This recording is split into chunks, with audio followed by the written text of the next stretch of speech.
Hello friends, எல்லோரும் எப்படி இருக்கீங்க? நல்லா இருக்கீங்களா? இன்றைக்கி மாங்காயில் ஒரு சட்னி செய்யலாங்க. மாங்காய், கொஞ்சமாக சின்ன வெங்காயம், அப்புறம் கொஞ்சமாக தேங்காய் துருவல், இந்த 3 மட்டுமே வச்சு ஒரு சிம்பிளான சட்னி செய்யலாங்க. இது சூடான சாதம், இட்லி, தோசை, அப்புறமா சப்பாத்தி எல்லாமுக்குமே நல்லா அட்டகாசமாக இருக்குங்க. வாங்க எப்படி செய்கிறதுன்னு பார்க்கலாம். இதுக்கு ஒரு 10-15 சின்ன வெங்காயம் போல் எடுத்து எண்ணெயில் நல்லா வதக்கி எடுத்துக்கோங்க. இது கூட நீங்கள் தேவைப்பட்டால் ஒரு 5-6 பல் பூண்டு, ஒரு சின்ன துண்டு இஞ்சி கூட சேர்த்துக்கலாம். நான் இப்போ எதுவுமே இதில் சேர்த்தலை, வெறும் வெங்காயம் மட்டுமே வச்சு செய்கிறேங்க.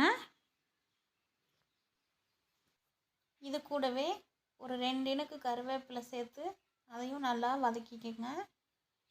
இப்போது ஒரு 2-3 டேபிள் ஸ்பூன் தேங்காய் துருவல் அதையும் இது கூட சேர்த்துக்கோங்க.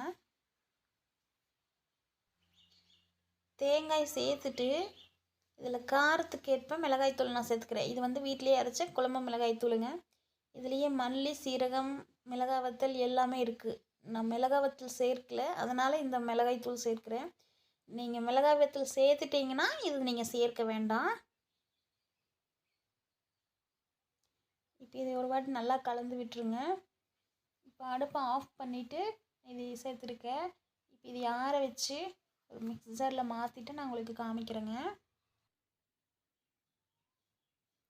இப்போ நான் மாங்காவை துருவி வச்சுருக்கேங்க. நீங்கள் விருப்பப்பட்டால் பொடி பொடியாக கூட அரிஞ்சிக்கலாம். நான் துருவியே வச்சுருக்கேன். உங்கள் விருப்பங்க, நீங்கள் துருவி கூட எடுத்துக்கலாம், இல்லைன்னா நீங்கள் பொடி பொடியாக கட் பண்ணி கூட எடுத்துக்கலாம்.